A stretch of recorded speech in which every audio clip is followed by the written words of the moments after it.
Et bonjour et bienvenue à la Korean Tour Festival. Nous sommes sur la chaîne d'Anjou Pop Corner et je reçois Bastien Mérezon. Bonjour. Bonjour. Donc toi, tu es spécialisé dans le cinéma et tout particulièrement le cinéma asiatique. Là, comme on est à la coréenne, on va parler plutôt de cinéma coréen. Est-ce que tu peux juste nous redire plus clairement qu'est-ce qui t'a amené à parler de cinéma coréen? Oh, de cinéma coréen.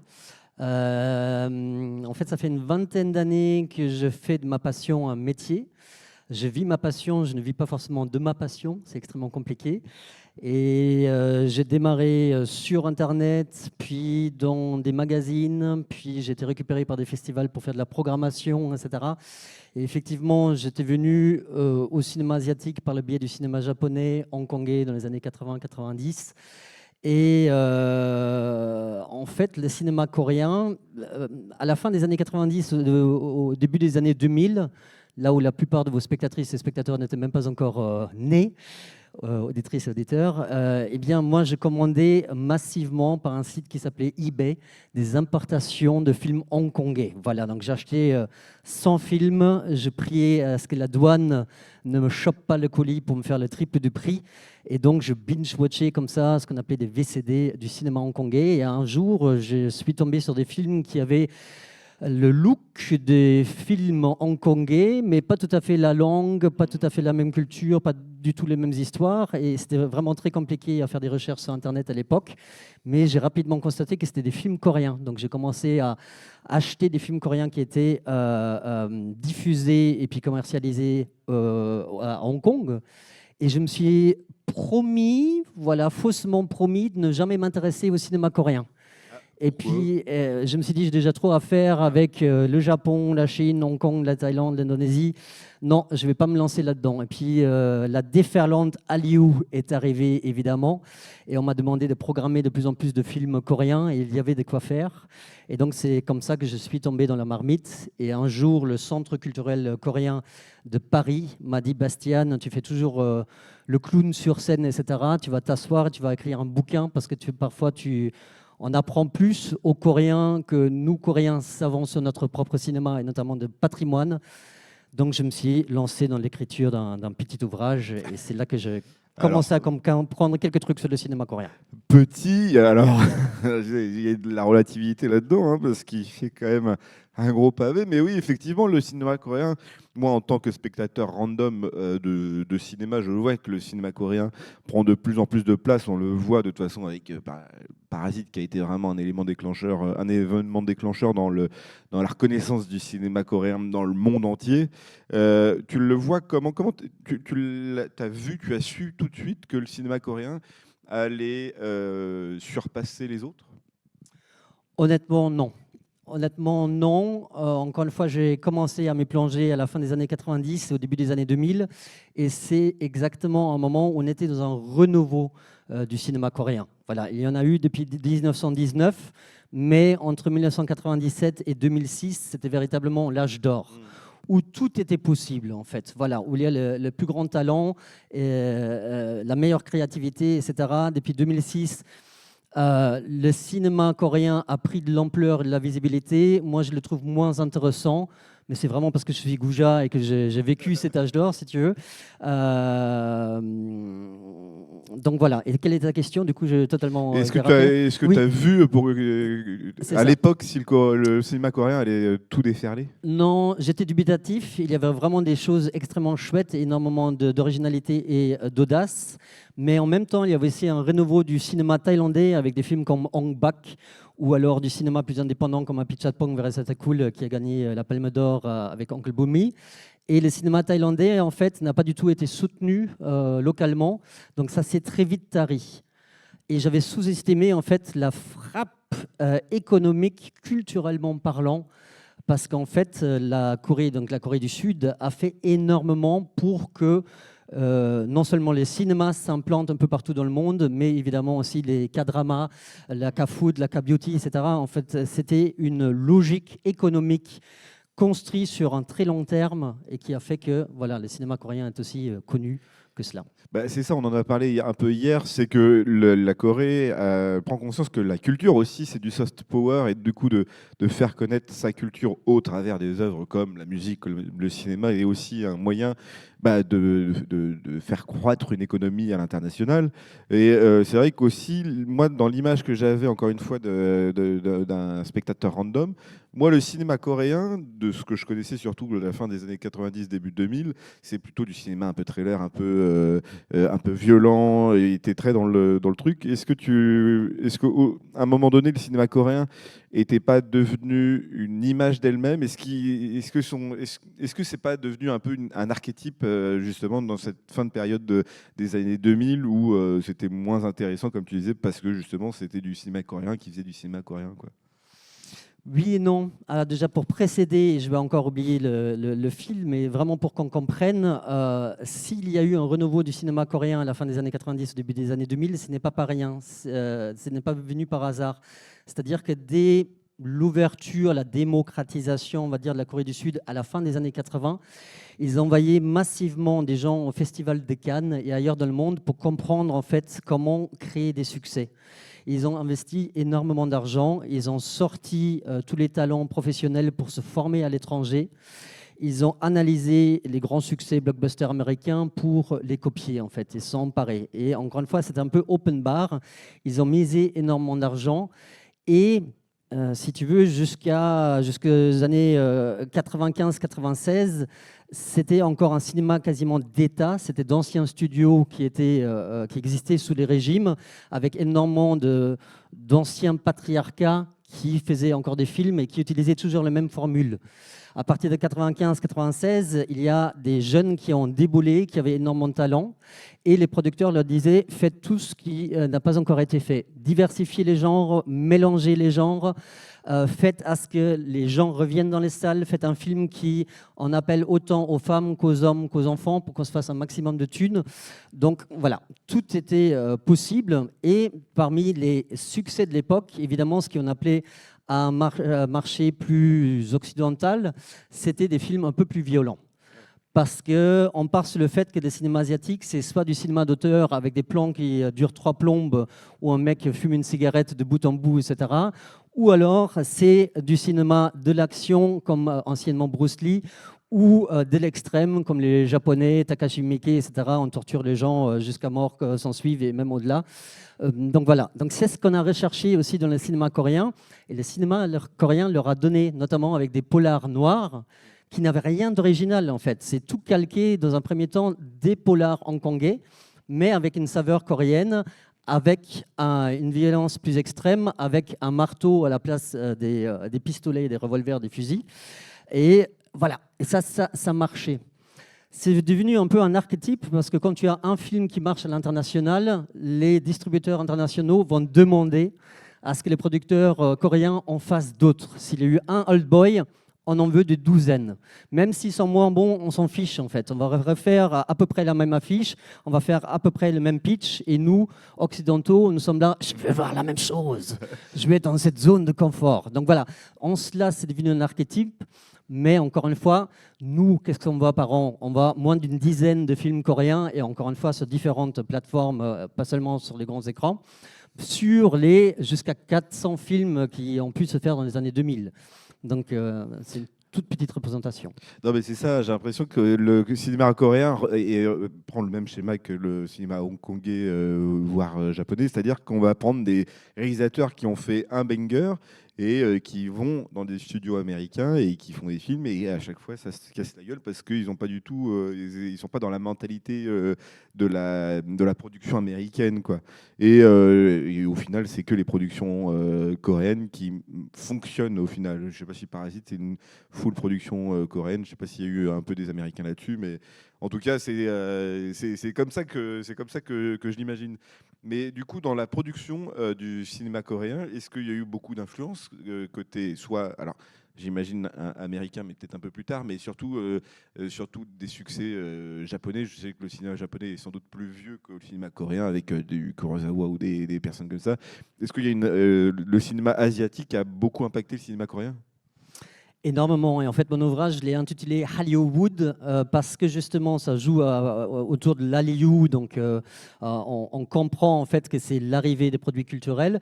Et Wood comme Hollywood, parce qu'en fait, pour moi, le cinéma, l'une des clés du succès du cinéma coréen, c'est qu'ils ont su s'approprier beaucoup mieux que beaucoup d'autres pays asiatiques, qui est ma zone de confort, les codes d'autres pays, tout en le remélangeant à leur propre culture, si tu veux. Et ça, depuis des décennies. En fait, vraiment très rapidement, mais juste pour donner les quelques influences, le premier long métrage, qui n'en était pas vraiment un, a été tourné en 1919. Donc le cinéma est né en 1919 et c'est la période où la Corée, encore unifiée, était sous occupation japonaise. La Corée a été annexée en fait de 1910 à 1945. Donc les Japonais régnaient en maître et ce sont eux qui ont inculqué quelque part, qui ont formé, qui ont supervisé, qui ont censuré tout le cinéma. De 1919 à 1945, c'était vraiment sous influence et les Japonais ont obligé les Coréens en fait à raconter des histoires foncièrement japonaises parce qu'ils ne voulaient faire plus qu'une nation. Donc en fait c'était une influence contre leur gré, si tu veux. Et après 1945, les Américains ont déboulé, ils ont imposé le cinéma américain. Voilà, ils les ont matraqués avec du cinéma américain pour mieux vendre le Coca-Cola qui allait avec, etc. Et pour dire, voilà, vous arrêtez de faire comme les Japonais ont fait et des histoires japonaises. Maintenant, il faut que vous racontiez des histoires américaines. Mais ils ont pris aussi dans le succès américain parce que les Coréens ont adoré le cinéma américain qui était bien plus avancé que le cinéma coréen qui devait encore se construire, quoi. Et tout au long des décennies, en fait, il y a eu des influences comme ça, plus ou moins conscientes. Mais encore une fois, pour le replacer dans un cinéma plus contemporain, oui, le film, les premiers grands succès, le premier grand succès, c'était Chéri à la fin des années 90. C'était un blockbuster calqué sur un modèle américain. Le gentil flic qui doit empêcher à ce qu'une bombe explose dans un stade posé par un Nord-Coréen, évidemment. Tu aurais pu mettre Bruce Willis à la place si ça n'avait pas été en Corée, tu vois. Donc voilà, c'est l'archétype en fait. Il y a eu énormément de polars et encore une fois, pour avoir assidûment regardé des polars hongkongais, les Coréens n'ont rien inventé, mais se sont réappropriés le truc, quoi. Et du coup, là, le cinéma coréen, aujourd'hui, actuellement, il y a une renaissance, j'ai l'impression quand même. Tu peux expliquer pourquoi le cinéma coréen, aujourd'hui, redevient un peu à la mode? En fait, le cinéma coréen va extrêmement mal. Et c'est tout le paradoxe, en fait. On est encore dans au haut de la vague, où il y a un énorme buzz, peut-être plus autour de K-drama, etc. Mais le cinéma coréen est identifié. Mais ces dernières années, enfin, tu as cité Parasite, qui en fait est un film somme. Et qu'est-ce qui a suivi après? C'est la petite pandémie de Covid, et qui a causé énormément de tort à l'industrie cinématographique coréenne, en fait. Pareil, ils ont eu des périodes de confinement et surtout des multiplex qui ont été fermés. Et contrairement à d'autres pays dans le monde, notamment la France, le public, et le principal public en Corée du Sud est plutôt adolescent, n'est pas revenu. Il reste scotché sur le canapé et notamment devant Netflix. Et qu'est-ce qui est arrivé à partir de 2016? C'est que Netflix est arrivé sur le marché coréen. Ils ont massivement investi parce qu'ils ont humé qu'il y avait un truc à faire avec la Corée. Sauf qu'ils ont totalement détruit l'industrie locale parce qu'ils payent 3 fois plus les acteurs, actrices, les techniciens, etc. Donc ils veulent tous bosser plus qu'avec Netflix, tu vois. Et donc, en fait, on est passé de 400 films en 2019 à une centaine de films. Et en 2019, on avait encore ce qu'on appelle 40 blockbusters, des gros trucs mouse costauds, plutôt cinéma commercial, mais tournés à plusieurs millions d'euros ou dollars. Ça, c'est tombé à 12 blockbusters cette année. Le marché est totalement décimé. Mais pourquoi on a une appétence? En fait, c'est porté par Netflix. On a du Squid Game qui a cartonné. On a K-pop Demon Hunters. J'ai plein de gens qui me disent « Waouh, ce succès coréen, c'est dingue !» K-pop Demon Hunters a été produit par le Canada, subventionné, financé par Sony, donc les Japonais, et a atterri sur Netflix. Ça n'a absolument rien de coréen, sauf évidemment les références culturelles, etc. Mais c'est ça ce qui donne la visibilité. Combien de temps ça va encore durer? Et est-ce que le marché local va pouvoir accompagner en fait ces vagues avec des bonnes productions et d'autres succès typiquement locaux. Pour l'instant, c'est compliqué. Mais parce que il y a dans le système culturel en Corée, est-ce qu'il n'y a pas une redistribution comme en France par exemple, où chaque ticket est redistribué dans la production de cinéma français? Est-ce que justement en Corée ils sont conscients de ça et est-ce qu'ils ils essayent de trouver des solutions justement pour relocaliser la production cinématographique? Ouais, en fait, la Corée, à la fin des années 80, en fait, ils ont étudié les CNC, Centre national des cinématographies, donc en France. Et effectivement, ils ont vu qu'en France, pour chaque billet vendu en salle, on va prélever une petite somme pour le réinjecter, et notamment dans un cinéma un peu plus indépendant. Donc moi, je dis toujours, il faut un TUJ 3, 4, 5, 6, etc., que moi, je ne verrai pas forcément, mais qui draine quand même des millions de personnes dans les salles, et c'est très bien, parce que ça va financer un cinéma plus indépendant. Donc, les Coréens ont fait exactement pareil, et c'est ce qui a contribué, en fait, au succès, mais pas seulement. Après, ils n'ont aucun système de subvention, contrairement à la France. Donc ça reste quand même hyper galère pour des productions plus indépendantes. En fait, ils reçoivent un peu d'argent des tickets prélevés, mais pas suffisamment pour faire un bon film indépendant. Et le seul problème en fait de la Corée, c'est que contrairement aux États-Unis ou à la France, il y a la loi qui permet aux producteurs-distributeurs d'avoir leur propre réseau de salles. Et en fait, en très raccourci, tu as 4 grands studios qui font la pluie et le beau temps et qui possèdent 85% des salles de cinéma. Qu'est-ce qu'ils vont mettre en fait à l'écran? Leurs propres films, évidemment, les blockbusters. Après, tu auras 2, 3, 4 films différents parce que selon leur réseau. En revanche, si Petit Bastien a fait un petit film indépendant, etc., et cherche à avoir une place à l'écran, il aura très difficilement. Ou alors le lundi matin à 10h où ils savent qu'il n'y a personne et au bout de 3 jours, ils disent « Tu vois, Bastien, il n'y a personne qui veut voir ton film » et ils le retirent de l'affiche. Mais est-ce que du coup les productions de K-drama, de K-drama et tout, est pas au final une des meilleures solutions pour alimenter la production entre guillemets cinématographique et on va dire plutôt picturale en Corée et que finalement le cinéma ça serait que de la production américaine et puis basta et ça reste une aura coréenne au final quoi. Ouais, alors le monde du K-drama est un monde à part, un secteur à part. En fait, c'est pas quelque chose qu'on va retrouver dans les salles de cinéma, bien évidemment. Après, tu as raison, parce que la plupart du temps, c'est le même studio qui va produire des K-dramas comme les cinémas. Tu sais, il y a énormément de shareable, donc les conglomérats d'entreprises, les multinationales, en fait, dites de manière très vulgairement. Donc, en fait, ils possèdent la K-pop, ils possèdent le K-drama, ils possèdent le K-cinéma, les films cinéma, et très souvent ils vont jouer. Donc ils vont prendre la starlette de K-pop pour le faire apparaître dans le K-drama, pour ensuite le faire apparaître dans le long métrage tiré du K-drama, en fait. Voilà. Tout pour faire du fric. Mais après, l'industrie du K-drama, ça ne va pas soutenir financièrement les cinémas. Et pareil, le K-drama, en fait, va extrêmement mal. Là encore, en grande partie dû à Netflix. Parce qu'en fait, Netflix va produire, je dis n'importe quoi, un épisode pour 3 millions de dollars, là où les Coréens investissaient entre 300 et 800 000 dollars. Donc évidemment, c'est extrêmement léché, en fait, les productions purement Netflix. Mais en fait, il cause énormément de tort parce que actuellement, beaucoup de K-dramas n'arrivent plus à s'exporter parce que c'est en deçà de la qualité dite Netflix. Et pareil, le public local ne suit plus aussi assidûment, sauf quelques grands succès, les K-dramas, parce qu'il y a du Netflix et d'autres plateformes de streaming, quoi. Donc on est passé aussi de 300 K-dramas produits par an à une centaine, quelque chose comme ça, donc c'est vraiment la crise.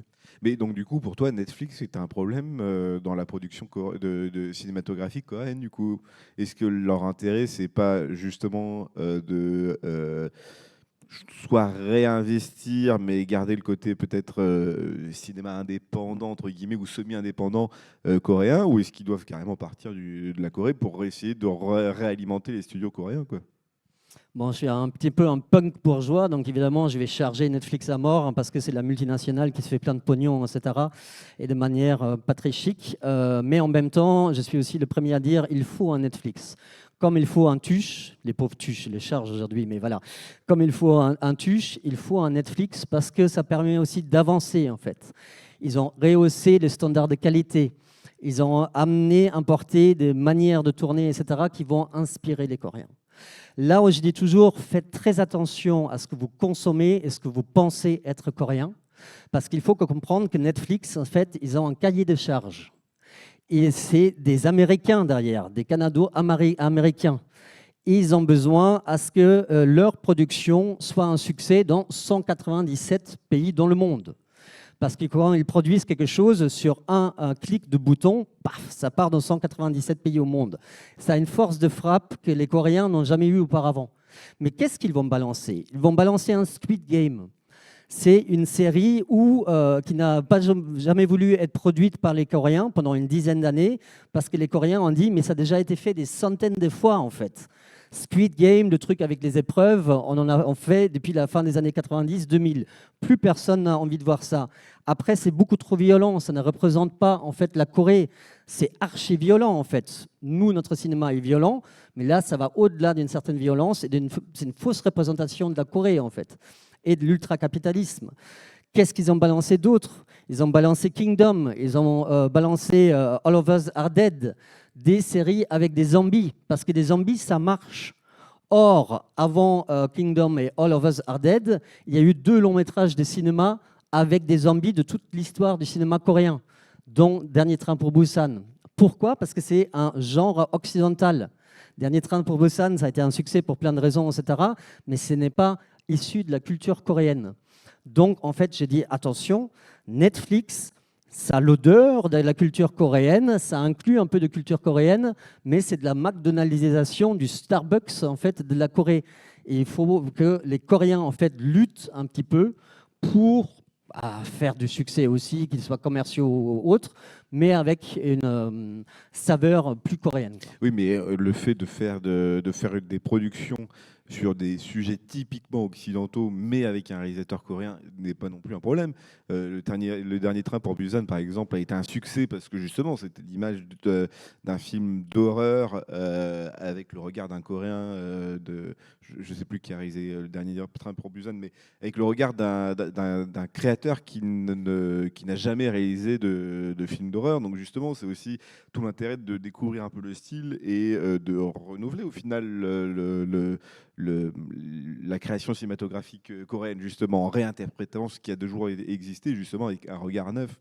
Donc, justement, Netflix, moi, je vais jouer l'avocat du diable en me disant que Netflix trouve son intérêt économique là-dessus, mais aussi, justement, met un coup de pied dans la fourmilière en disant « Oui, mais regardez, il y a cette production américaine, pourquoi vous essayez pas de faire la même chose de votre côté, juste pour voir, quoi ?» Et ça fait du Dernier Train pour Busan, par exemple. Tout à fait, tout à fait. Et je sais que tu possèdes des actions chez Netflix, mais donc non. tu fais bien les défendre. Non, ce n'est pas vrai, évidemment. Non, tu as raison, et c'est pour ça que je dis aussi que les productions Netflix font aussi avancer le schmilblick, etc. Et ça ne fait pas perdre l'identité coréenne, justement, puisque c'est une réinterprétation de... Je pense que les Coréens ont une culture suffisamment forte pour que leur cinéma reste coréen malgré des sujets américains, voire même des thématiques occidentales, quoi. Le Dernier Train pour Busan, quand je l'avais vu, moi j'ai été assez scotché parce que justement, il y a des trucs de zombies que j'avais déjà vu autre part, mais d'autres trucs où hyper vitaminés. Tu as la menace du zombie que j'ai rarement vue depuis, enfin peut-être déjà vu, mais peut-être, je sais pas moi, sur du rec ou des trucs comme ça, mais une production qui a déjà 15 ans, quoi. Oui, tout à fait. Non, Dernier Train pour Busan, qui n'est pas une production Netflix, on est bien d'accord. Oui, En fait, voilà, donc c'est réalisé à part. C'est un véritable miracle. Et c'est effectivement un Coréen qui a dit il n'y a eu qu'un seul film de zombies dans les années 80, totalement oubliable parce qu'un nanar, etc. Et ça marche un peu partout. Moi, je vais essayer de faire le premier film de zombies ultime de la Corée. Et puis au-delà, vu le succès, en fait, ça a été le film de zombies absolu de quasiment toute l'Asie. Mais il l'a fait au bon moment, en fait. Walking Dead était un énorme succès, surtout la bande dessinée, pas mal aussi la série. Et après, tu avais des jeux vidéo qui cartonnaient comme House of Dead dans les salles d'arcade et les Resident Evil, etc. Enfin, bref, des jeux vidéo qui pouvaient inclure des zombies ou des zombies-alike et où les joueurs étaient fascinés. Il y avait une génération prête pour ce film. Et c'est un réalisateur qui n'avait fait que des longs métrages d'animation, déjà plus ou moins violents, mais plus à éclater des tabous, etc. Il a fait une préquelle en fait à Dernier Train pour Busan. Il a mené les deux projets en parallèle. Il a fait Seoul Station, qui est un film d'animation qui est plus ou moins la préquelle de Dernier Train pour Busan et Dernier Train pour Busan. Ça, c'était quelque chose, encore une fois, qui n'avait jamais été fait et qui, depuis, ne s'est pas vraiment répété. C'est-à-dire dans les productions 100% coréennes, etc., il n'y a pas eu 36 milliards d'autres films de zombies malgré ce succès-là. Mais encore une fois, je dis attention, quand je dis la Netflixisation des genres, c'est, encore une fois, ils vont donner la chance à faire des genres jusque-là inédits. C'est très bien parce que c'est un one step ahead, je parle comme Jean-Claude Van Damme, un pas en avant, voilà, parce que ça n'a jamais été fait, mais eux, c'est une seule logique économique parce qu'encore une fois, c'est le cahier des charges pour le faire voyager. Ils vont dépoter du film d'action, voilà, tout ce qui sortait à l'époque en VHS, etc., donc dans des films d'action, des sous-produits, où ils vont mettre des flingues, qui est tout sauf coréen en fait, parce que tous les polars coréens, on pense toujours au marteau, et pour une raison, en fait, la vente d'armes est totalement illégale et extrêmement encadrée, donc il n'y a pas beaucoup d'armes, et c'est pour ça qu'il y a eu le polar à la coréenne avec des ustensiles ou à la seule force des coups de poing, parce que pour les Coréens, en fait, voir des armes même dans un film d'action, ça n'a aucun sens, ça n'existe pas chez eux. Or, Netflix va que balancer ça, et donc on va prendre pour fait, ah bah voilà, ils font leur Bruce Willis, etc., avec toutes les armes de la Terre, leur Schwarzenegger, parce que c'est comme ça. Et c'est là que j'ai dit, voilà, c'est ne pas tenir compte d'une certaine culture, en fait, tu vas respecter. C'est très bien de mettre aussi des armes, c'est assez jouissif, même si ballerina et tout ça, c'est des sous-produits, et pour moi des merdes, mais en même temps, ce n'est pas respecté. Pareil, j'ai eu le témoignage d'énormément de réalisateurs, et notamment Kim Ji-woon, le réalisateur de J'ai rencontré les diables, qui a fait une série pour Apple. Et il a dit, j'ai passé plus de temps au téléphone avec les responsables d'Apple pour écrire le scénario que de tourner la série. Parce que j'avais écrit le truc, ils me demandaient de changer tout plein de dialogues pour l'occidentaliser. Je dis oui, mais en fait, ça se passe en Corée, et nous, on ne s'adresserait pas du tout entre nous. On n'avait rien à faire, en fait, parce que la Corée, c'est minime comme public, il faut que ça voyage. La manière de cadrer lui a été imposée, tout lui a été imposé de A à Z, donc la créativité artistique est quasiment zéro. Et je dis très souvent, quand vous avez des petites affiches ou regardez pour les productions Netflix, vous voyez un film de Netflix. Oui. Vous n'avez même plus le nom de réalisateur, réalisatrice, et ça, en tant que critique de cinéma et grand passionné, je ne peux pas laisser passer ça. Bah surtout dans un cinéma qui se veut un peu plus, justement, comme on peut voir en France, où le réalisateur est le centre de la production cinématographique, quoi. Et du coup, alors, ce livre-là, tu l'as fait il y a combien de temps et pourquoi tu as voulu le faire? C'est un historique de la culture cinématographique coréenne, c'est ça? Exactement, ouais. En fait, c'est le seul bouquin au monde qui retrace le cinéma coréen de 1903, où il y avait les premières projections de production étrangère en Corée, jusqu'à 2023. J'ai fini l'écriture en mai 2023, dans le train pour aller au Festival de Cannes. J'étais au bout de ma vie. Et donc, il est sorti en octobre 2023. Depuis, il a été sorti en version anglaise pour une vente internationale en février 2025. Donc, je fais un update un petit peu par rapport à l'actu, etc., en version vietnamienne et en version russe la semaine dernière. Je ne savais pas, c'est mon éditeur qui m'a envoyé la version russe parce qu'apparemment, ils sont fans de cinéma coréen. Soit. Et donc, pourquoi je l'ai fait? Donc, c'est vraiment parce que le Centre culturel coréen m'a botté les fesses pour botté les fesses pour que je l'écrive, mais aussi parce que j'en avais un peu marre d'entendre que le cinéma coréen n'existait que depuis 20 ans, comme c'était qu'à partir de Old Boy, etc., comme si rien n'existait avant, et que Parasite, c'est le meilleur film jamais vu de l'incroyable, alors qu'il y a déjà un film auquel d'ailleurs Bong Joon-ho, le réalisateur, rend hommage, qui a été tourné dans les années 1960. Ah oui. Et donc voilà, et donc j'ai écrit dans l'ordre chronologique, à peu près par décennie, voilà, le découpage est comme ça. Et il y a toujours un chapitre introductif plutôt historique, parce que pour moi, l'histoire et la politique sont indissociables de l'histoire du cinéma en Corée. Et après, j'ai fait un focus sur différents genres qui étaient phares. Je dis n'importe quoi, le film historique dans les années 30, les dramas dans les années 40, voilà, où tu peux sauter directement au drama, au film érotique, au film d'arts martiaux. Et à l'intérieur de ce chapitre, je balaye aussi des débuts jusqu'à la fin, en fait. Voilà. Ok. Oui, parce que c'est vrai que l'histoire de la Corée, à partir de 1945, c'est un bordel. Et je suppose aussi que ça n'a pas aidé au bon développement du cinéma coréen, puisqu'il y a eu d'influence de part et d'autre, que ce soit côté américain, voire même côté soviétique, puisque ça a été à un moment donné, comme je te disais, un bordel. Et justement, toute cette période-là où il y a eu de l'influence de partout, que ce soit de l'influence japonaise, de l'influence américaine ou de l'influence soviétique, tout ça, ça a créé aussi, je suppose, un melting pot de plein de choses, quoi. Est-ce que ça se ressent aussi concrètement, clairement sur le cinéma coréen? Oui, tout à fait, tout à fait. C'est vraiment passionnant et je reviens un petit peu par rapport à ce que je dis. Alors, influence soviétique, un peu moins, parce que, en fait, à partir de 1953, donc je ne parle plus que du cinéma sud-coréen. Il existe, il a existé un cinéma aussi en Corée du Nord, mais il y a déjà des bouquins absolument passionnants qui ont été écrits autour de ça, donc je n'avais pas envie de l'intégrer dans ce livre-ci. Mais effectivement, tu as des histoires totalement passionnantes. Autant, en fait, ils étaient obligés, entre 1919 et 1945, de faire du cinéma à la japonaise, on va dire. Autant, ils ont continué quand même à copier les Japonais après 1945.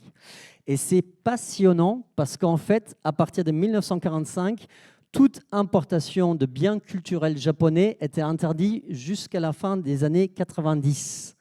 Donc, ils n'avaient pas accès aux films, si tu veux. Et j'ai eu un témoignage de quelques très vieux réalisateurs qui m'ont dit qu'ils commandaient en fait des magazines de cinéma japonais, parce que dans les années 50 et 60, c'était l'âge d'or du cinéma japonais qui tournait jusqu'à 600 films, que ces réalisateurs souvent comprenaient le japonais parce qu'ils avaient été obligés de l'apprendre. Et s'ils ne comprenaient même pas le japonais, ils étaient fascinés à voir les images. Et en fait, il existe plein de remakes des grands succès japonais de l'époque, mais qui ont été imaginés à partir des seules images et du pitch. Donc, ils sont suffisamment différents en fait pour pouvoir le traiter vraiment des remakes. Mais voilà, donc voilà, il y a un personnage extrêmement célèbre qui s'appelle Zatoichi, qui est un sabreur aveugle, un masseur à la base qui va se servir du sabre. Eh bien, il y a un Zatoichi coréen aussi. Voilà, alors que les Japonais, les Coréens n'ont jamais pu voir Zatoichi. Mais voilà, ils ont vu la photo, ils ont dit, bah, on va faire pareil. Donc, c'est dingue. C'est ça qui est marrant, oui, c'est clair. Du coup, alors, j'ai fait un petit quiz, mais bon, je suppose que tu vas avoir un 100% parce que bon, tu restes un professionnel, mais j'avoue que... On l'a pas répété. Non, mais c'est ça, justement. Je te jure, il n'y a pas de coup de pute. Normalement, tout va bien se passer. Mais par exemple, première question, c'est quel film de Kim Ji-woon est un western spaghetti coréen situé dans le Mandchourie dans les années 1930? C'est Le Bon, la Brute et le Cinglé qui va ressortir en magnifique version remasterisée 4K dans quelques semaines dans nos cinémas. Il faut absolument le voir sur grand écran. Et puis, dans le rôle principal, Lee Byung-hun, l'acteur notamment dans Aucun autre choix ou dans Bittersweet Life. Et effectivement, tu as dit en Mandchourie, parce qu'en fait, Le Bon, la Brute et le Cinglé est un hommage au western kimchi, qui était un sous-genre qui a existé dans les années 70. En fait, dans les années 70, il y avait énormément de films d'arts martiaux totalement repompés sur le cinéma hongkongais et taïwanais de la même époque. Et après, il y avait Sergio Leone qui a eu un grand succès. Donc, en fait, ils ont commencé à faire ce qu'ils ont appelé les western kimchi. En fait, ils n'ont même pas dit western, ils ont dit film d'action de Mandchourie, Parce que systématiquement, l'action se passait en Mandchourie, parce que ça rappelle vaguement le plaine du Grand Ouest américain, voilà, un peu des zones désertiques. Mais symboliquement, c'était aussi les régions où s'étaient planqués les résistants coréens envers l'occupant japonais, en fait. Donc c'est là qu'il y a eu plein d'histoires légendaires, d'échanges de tirs encore à l'époque, etc., un peu western. Donc c'est pas pour rien que ça se passe là-bas. Et oui, et puis je crois en plus qu'il y a un film de Sergio Leone est en fait un repompage d'un film de Kurosawa, et il s'est tapé des procès dans la gueule, Mais oui, influençons-nous les uns les autres, ne faisons pas Made in France, nous sommes tous des Français, etc. Non, la vraie beauté et la quintessence de l'être humain, c'est justement prendre les influences des uns et des autres pour mieux se les réapproprier. Bref. Exactement. Alors, autre question, indiquée comme difficile, attention. Dans The Handmaiden de 2016, de quel roman l'intrigue est-elle librement adaptée? Oui, donc en fait, le titre francisé français, c'est Mademoiselle de Park Chan-wook. Park Chan-wook qui est également le réalisateur de Aucun autre choix que vous pouvez voir actuellement en salle. Et c'est effectivement l'adaptation, je devrais le savoir, j'ai des propositions si tu veux. D'une auteure, est-ce que elle est en plus irlandaise, je crois bien, et il y a, je me rappelle plus du titre. Je peux te donner les noms des autrices. J'ai Daphné de Maurier, Sarah Waters. C'est Sarah Waters, ouais. Et est-ce que tu te souviens du titre? Non. C'est Fingersmith. Ouais, mais un titre français également, je me rappelle plus. Enfin, je dis toujours, je ne suis absolument pas la science infuse. Bien sûr, non, mais le but du jeu, c'est pas. Non, mais Park Chan-wook, j'ai l'impression que c'est. Alors, j'espère ne pas me tromper, mais c'est quelqu'un qui a eu beaucoup d'importance dans le cinéma coréen, et surtout au travers du Festival de Cannes. Non, c'est ça. Il a été. J'ai cru voir à l'information, mais je crois que c'était le réalisateur coréen le plus nommé. Je ne sais pas si c'est le plus récompensé. Et en plus, je crois qu'il va devenir président du jury de cette année. Son impact à lui sur le cinéma coréen à l'international, il est très important, je suppose. Extrêmement. En fait, Park Chan-wook, ça fait vraiment partie de ce qu'on appelle une trinité des réalisateurs, avec Bong Joon-ho, le réalisateur de Parasite, et Kim Ji-woon, le réalisateur du Bon, la Brute et les Cinglés, J'ai rencontré les diables, et bien d'autres encore. Ça tourne à Séoul. Park Chan-wook, il va être effectivement le président du prochain Festival de Cannes. Ça a été annoncé la semaine dernière. Ce sera le premier président coréen et deuxième président asiatique en 79 ans d'histoire du cinéma cannois. Bref, pourtant l'Asie est grande et il y a eu énormément de succès, mais voilà, je suis très content pour lui. Le premier réalisateur asiatique, c'était qui? C'était Wong Kar-wai. Ah oui, ok. Il y a 10 ans. Et Park Chan-wook, donc il est extrêmement important. Alors, ce n'était pas forcément le plus nommé, mais il était effectivement sélectionné. Il a remporté plusieurs fois le prix. Old Boy, normalement, il aurait dû avoir la Palme d'Or. Quentin Tarantino a depuis confessé que vraiment, c'était lui la Palme d'Or, mais qu'il a eu des pressions par son producteur-distributeur Harvey Weinstein pour couronner Fahrenheit 9/11 de Michael Moore à l'époque. Donc, Tarantino a cédé. Weinstein, depuis, est en prison pour tout ce qu'il a fait de mal, bref. Et donc, Park Chan-wook est reparti avec le Grand Prix du jury. Il a également gagné, il a été en compétition avec Thirst, Cécile et Manson, Mademoiselle et Decision to Live, voilà, qui a eu prix de la mise en scène ou grand jury, je ne sais plus. Donc voilà, c'est un habitué du Festival de Cannes. Et après, c'est le réalisateur qui est indissociable avec Old Boy, qui est très souvent cité comme l'une des grosses claques du cinéma coréen parmi les spectateurs françaises et français. Alors, détrompez-vous, en fait, moi je suis assez vieux pour avoir été en salle lorsqu'il est sorti suite au Festival de Cannes. On lui avait prédit une énorme carrière, il y avait un énorme buzz dans les médias, etc. Et l'exploitation en salle, à l'époque, c'était pas bon du tout, en fait. Il n'a pas fait tant d'entrées que ça, malgré le buzz. Il a vraiment acquis des statuts cultes au fur et à mesure des années. Pareil, For Sympathy for Mr. Vengeance et Lady Vengeance, en fait, ce pas des films qui ont foncièrement cartonné. Et après, c'est surtout Mademoiselle, L'érotisme fait toujours vendre, qui a très bien marché, Decision to Leave un peu moins. Mais il est aussi bien réputé en local qu'à l'international, évidemment. Oui, il faut de toute façon un peu de temps aussi pour que un film devienne ou non essentiel et indissociable du cinéma de manière générale. C'est normal. Autre question, quel film? Normalement, celui-ci est plutôt facile, hein, puisque j'ai la réponse, donc du coup, ça veut dire que c'est facile. Quel film de Bong Joon-ho met en scène un train circumpolaire divisé en classes sociales? Ça va être de Transperce-Neige, adaptation d'une BD française de Cocorico tournée dans le pays de l'Est à l'époque. Et l'un de ses plus grands succès, en fait, l'un des plus grands succès du cinéma coréen en France. On est à, ouais, je ne sais plus, 500 000 entrées aussi, 600 000 entrées, aussi notamment grâce au casting international, en fait. Donc voilà. Ce qui est intéressant, en fait, au-delà du fait d'être une adaptation d'une bande de BD française, et Bong Joon-ho est vraiment très amoureux de la culture française. Il voulait adapter pendant des années Les Fourmis de Bernard Werber. Ce qui est intéressant, en fait, c'est que ce film a été réalisé en 2013. Et c'est aussi l'année où Park Chan-wook va tourner Stalker aux États-Unis et Kim Ji-woon, le navrant Last Man Standing avec Schwarzenegger. Je ne sais plus le titre épouvantable en français. Et ce n'était pas le fait du hasard, hein, c'est-à-dire que les trois se sont volontairement exilés. On en a très peu parlé.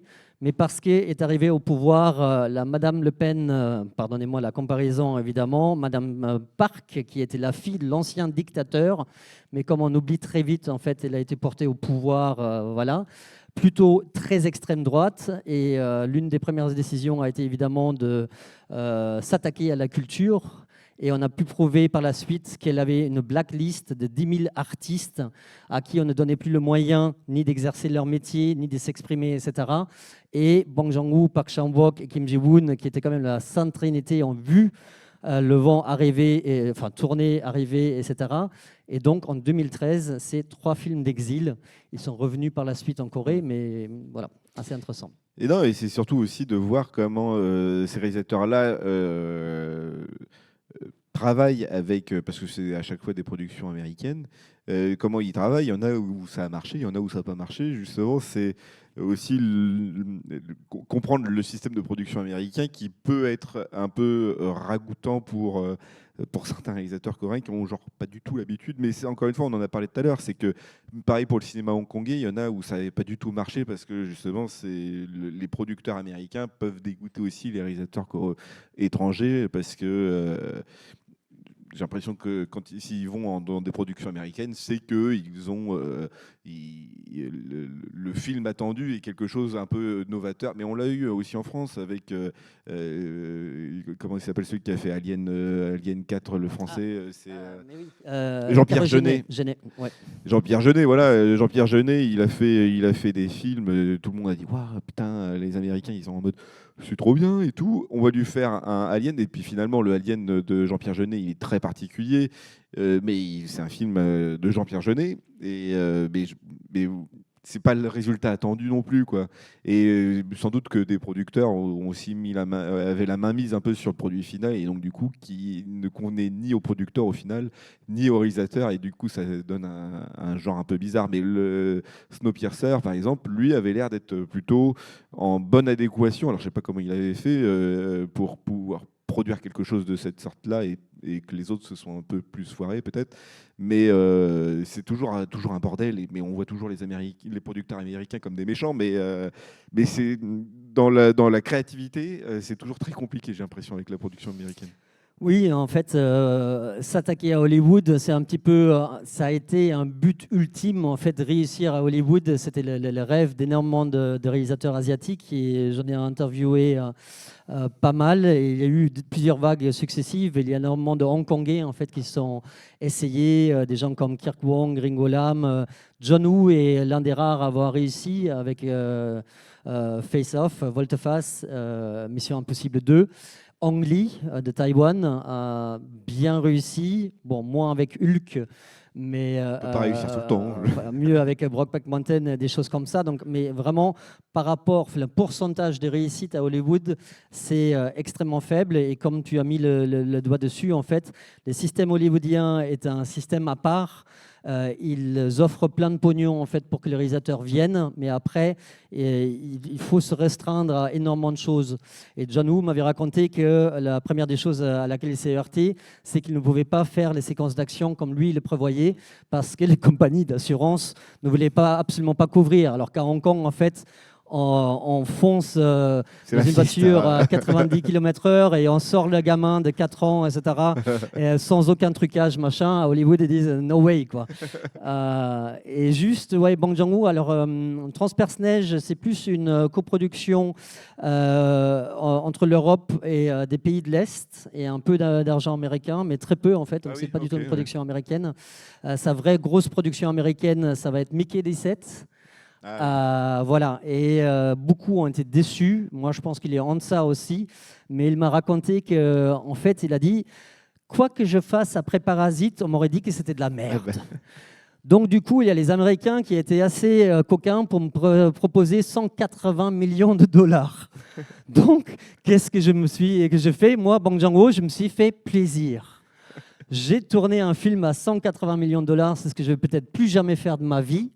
J'ai pris toute la connaissance en fait, de tourner avec énormément d'effets spéciaux pour remporter avec moi cette connaissance et puis des infrastructures en Corée du Sud. Et effectivement, elle a notamment fait un studio d'animation, mais elle a renforcé aussi son département effets spéciaux avec de l'argent, du budget de Mickey D7 et encore une fois, tout le savoir-faire pour le transmettre aux générations futures.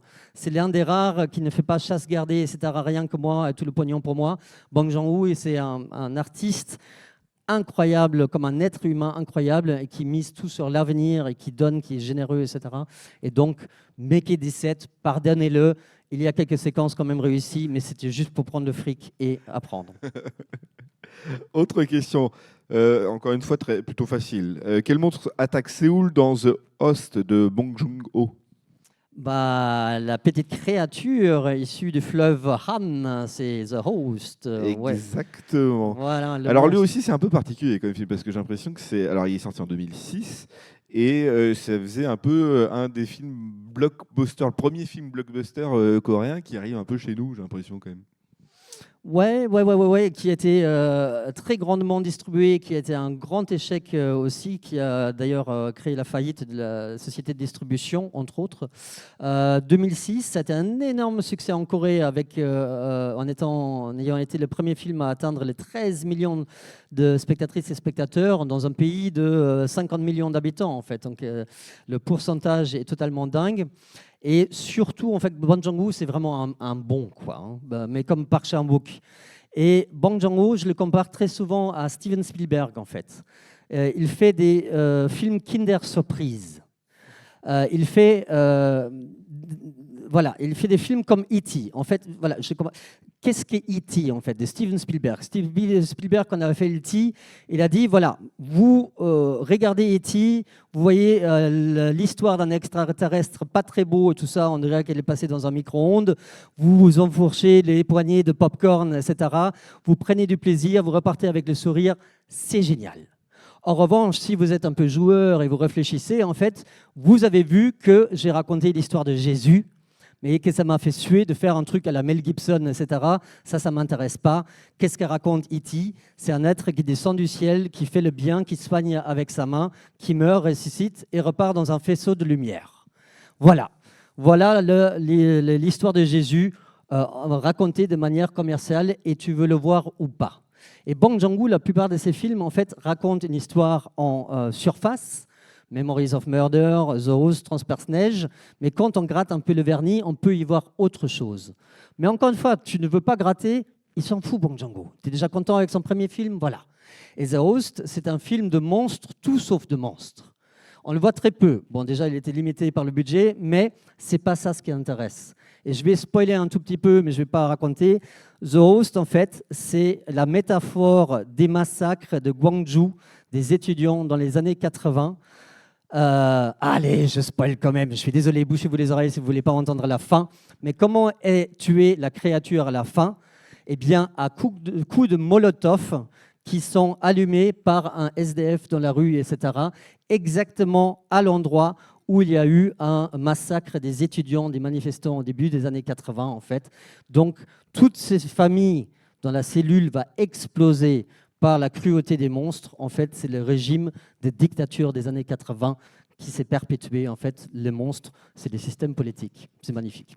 Non, mais c'est vrai que j'ai l'impression il y a quand même beaucoup de sous-entendus à chaque fois, même dans Parasite, au final, la lutte des classes, bon, elle est peut-être moins subtile parce que du coup, on la voit clairement, que ce soit dans la représentation des pauvres du film et des riches, et qu'on les compare toujours un petit peu à ceux qui ont de l'argent, ceux qui sont en bas et qui montent petit à petit à l'étage jusqu'à être dans un jardin immense, etc. Mais oui, à chaque fois, c'est toujours un peu. C'est pour ça, parfois, ça peut paraître un peu compliqué vu de l'extérieur, le cinéma coréen, parce que du coup, on se dit, si je ne saisis pas l'attendu, si je ne saisis pas ce que veut me dire le réalisateur, j'ai l'impression de passer à côté aussi. Et c'est vrai que pour moi, The Host, j'avais l'impression d'être passé à côté du film, et c'est peut-être aussi pour ça que ça n'avait pas trop marché à l'international, parce que justement, c'était peut-être un poil trop ancré dans la culture coréenne, même si bon, ça reste quand même plutôt un film important, puisque, encore une fois, ça a été un blockbuster, ou en tout cas un film qui a été très grandement diffusé dans le monde à l'international et surtout en France. En tout cas, c'est un film qui m'avait, moi, plutôt marqué, puisque je me souviens encore des campagnes d'affiches à l'époque, quoi. Si je peux juste rebondir, parce que très souvent on me pose la question, on me dit « Ah, Bastien, tu as programmé ce film kazakh, mongol, sri-lankais. J'ai peur d'aller le voir parce que j'ai peur de ne pas comprendre. » Ah, mais oui, mon ami, les gens parlent une autre langue qu'en France, ça c'est sûr, mais tu seras assez verni parce qu'il y a des sous-titres à l'écran. Et c'est pas parce que les personnages des films vont porter d'autres vêtements, manger d'autres choses, vivre dans une yourte plutôt que dans un appartement, en fait, que tu vas être perdu. Parce que tu vas comprendre et qu'il y a toujours le fond. Et le fond, c'est l'histoire. Et la plupart des histoires qui sont racontées dans le cinéma mondial, que ce soit indépendant ou commercial, c'est des histoires universelles. Ça va être du Roméo et Juliette, en fait. Ça va être des histoires, des peines de cœur, des drames, etc. Donc, en fait, on a tous les codes. Il faut juste sauter parfois des barrières, hein, parce que on est assez verni en France à d'avoir un circuit commercial et un cinéma dit d'art et essai. Donc, on a une certaine éducation à l'image qui est en train de se restreindre de plus en plus. Voilà, le film kazakh ne fait plus autant d'entrées qu'il y a une dizaine d'années encore, parce que Kazakhstan, ça ne nous parle pas et on a peur de donner des thunes, alors que TUF7, allez, on va quand même le donner, parce que bon, on sait, on est dans une zone de confort, bref, je me répète. Mais donc, il ne faut vraiment pas avoir peur. Et je voulais juste rebondir par rapport à Parasite. Effectivement, donc, c'est un sujet qui nous parle plus, qui est foncièrement d'actualité, et je veux dire, son succès mondial, c'est que la thématique y était aussi universelle, et pourtant, il parle coréen, il mange d'autres choses, etc. Mais on comprend. Après, la plupart des critiques en France et la plupart des spectatrices et spectateurs ont toujours dit c'est la lutte des classes. Parce qu'on y est à fond, etc. Depuis la Révolution, au moins, on y est en France. Voilà. Non. Bong Joon-ho vous dit non, ce n'est pas la lutte des classes. Vous pouvez vous approprier avec vos propres codes culturels. Je suis content si vous le faites ainsi. Mais pour moi, c'est les conséquences de l'ultra-capitalisation en Corée du Sud. C'est-à-dire que ces 30 dernières années, on a explosé économiquement comme vous avez pu le faire sur une centaine d'années. C'est extrêmement violent. Et Parasite, ça fait partie d'un sous-genre actuellement en Corée qui s'appelle Hell Joseon, l'enfer de Joseon.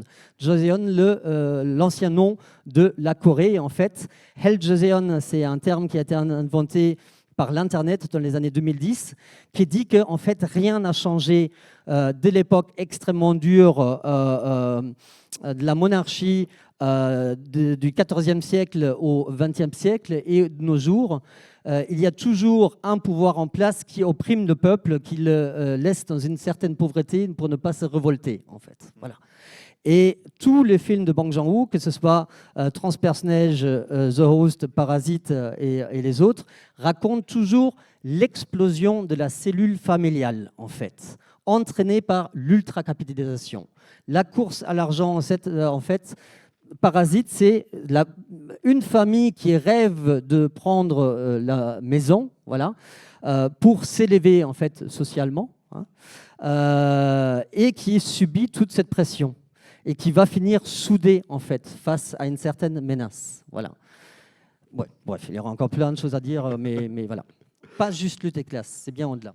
Oui, non, mais c'est ça aussi qui est intéressant, et c'est pour ça aussi que la culture diffère de l'analyse qu'on peut faire d'un film, puisque du coup, nous, on le voit du point de vue de la culture française. On peut avoir l'image et en faire une interprétation différente, et au final, qui est une autre interprétation dans un autre pays, parce que l'image peut être interprétée aussi d'une manière différente. Et même si le réalisateur dit il ne faut pas l'interpréter comme ça, mais comme moi je l'ai pensé, c'est aussi ça qui est intéressant de voir dans le cinéma et dans n'importe quelle forme d'art, c'est que l'interprétation aussi peut être vraie, puisque ça a eu de l'impact sur celui qui l'a vu, hein, et d'une manière différente, et c'est ça qui est bien aussi. C'est ça, oui. Et je me pose plein de questions, mais je deviens un vieux con. Mais j'ai démarré par la critique de film. Et donc, je tenais à cœur de dire est-ce que le film est bien ou pas. Et il y a 20 ans encore en arrière, il y avait des magazines de cinéma, et notamment dédiés au cinéma asiatique. Il y en avait 3, j'en écrivais dans 2. Et on me laissait des pages entières pour dire le pourquoi du comment. Et tout d'un coup, les photos sont devenues plus grandes et les textes plus petits. Et tout d'un coup, il fallait dire j'aime, j'aime pas. Et puis tout d'un coup est arrivé le pouce, tac, tac. Ou alors 250 caractères pour dire si on aime ou on n'aime pas. Et en fait, c'est très bien les gens qui font ça. Mais moi, je suis devenu vieux con et je me suis dit, mais qui suis-je en fait? Moi, je dis que chacun est son meilleur critique. Parce qu'on regarde chacun son film avec son propre regard, son propre bagage culturel. Je ne suis pas la science infuse. C'est pas parce que moi j'aime que vous allez aimer. Ça n'a aucun sens en fait. Et si moi j'ai compris en fait ce qu'a raconté de Parasite et vous pas, c'est pas que moi je ne suis pas plus intelligent ou vous plus bête. Ça n'a aucun sens. Donc, moi, je n'écris quasiment plus de critiques, ou alors, quand je fais une critique, je donne les clés pour dire le pourquoi du comment, à quelle période ça se situe, etc. Je vous donne les clés pour que vous vous en appropriez ou pas. Voilà. Et je trouve que, pour moi, ça, c'est de la vraie critique, en fait, accompagner et non pas dire « Ouais, je fais 5 millions et parce que j'ai dit oui », c'est que vous aussi, vous allez aimer. Rien contre ces personnes, encore une fois. Ce n'est pas une attaque, hein, pas du tout. Mais c'est plus moi, je suis au-delà. Je suis vieux. Non, mais c'est pas ça. Mais ça se comprend, ça se comprend. C'est tout à fait normal, quoi. On va devoir s'arrêter là. On peut retrouver ton bouquin, on peut te retrouver sur les réseaux sociaux. Ton bouquin, je suppose, dans n'importe quel Fnac du monde entier. C'est quasiment ça, mais il ne reste plus beaucoup de Fnac. Aïe, aïe, aïe. Ouais, non, donc j'ai la chance d'avoir été chez EPA, qui appartient au groupe Hachette, mais ils ont été hyper généreux avec moi. J'étais vraiment accompagné. C'est un bouquin assez onéreux, c'est ce qu'on appelle un objet d'art, donc il est à 40 €, le prix de 27 baguettes 3/4. Mais moi, je me fais quasi aucun fric, mais même l'éditeur, parce que l'impression a coûté très cher et qu'on n'envoie pas des centaines de milliers d'exemplaires. Mais du coup, il est disponible dans effectivement les Fnac, même les librairies indépendantes. Vous pouvez leur demander de le commander. Les médiathèques, si vous n'avez pas 40 € à dépenser pour mon bouquin, je le comprends. Commandez à la médiathèque, comme ça, il y sera et il y a d'autres personnes à en profiter. Et puis chez Amazon, des choses comme ça, mais voilà, je suis moins fan, mais il y est, donc c'est super. Et réseaux sociaux ou blog, tu as aussi pour voir un peu ce que tu fais? Je suis passé totalement à côté, j'ai raté le coche, c'est pour ça que j'ai galère encore autant. Donc voilà, moi je suis encore sur Facebook, c'est pour te dire, et j'y poste encore des trucs. Mais tu as le droit, on n'est pas là pour juger. Hein. Et Instagram, j'arrive toujours pas à formater les images à la bonne taille. Merde, je bon, suis ça, une prêle. J'avoue, t'es peut-être vieux donc du voilà. coup. Ouais, et pareil, j'ai 36 milliards de projets, des trucs qui se baladent partout. J'ai jamais réuni le tout, mais m'en fous. De toute façon, je vais mourir bientôt. Mais non. Et si vous tombez sur moi par hasard, je suis hyper content. Putain, c'est con de finir là-dessus. Non, non, merci beaucoup. En tout cas, la discussion et toute l'histoire du cinéma coréen ultra compressé était hyper intéressant. Nous, on s'arrête ici et on vous dit au revoir. Je peux juste dire que si vous pouvez me trouver à Daruma Shop au moins de... Ça, c'est de la pub totalement gratuite, mais elle est sincère, elle vient de cœur parce que c'est géré par Nour, qui est une passionnée, qui ne prend pas votre fric, qui a lu tout le bouquin qu'elles vendent, etc. C'est assez rare pour être souligné. J'y suis bien et je suis en dédicace à partir de maintenant jusqu'à 16h30, 17h. Bref, voilà. Merci infiniment de m'avoir accueilli. Merci à toute l'équipe. Et bah de rien. Et puis nous, on se dit à tout de suite. On va faire une petite pause avant la suite du programme. Au revoir.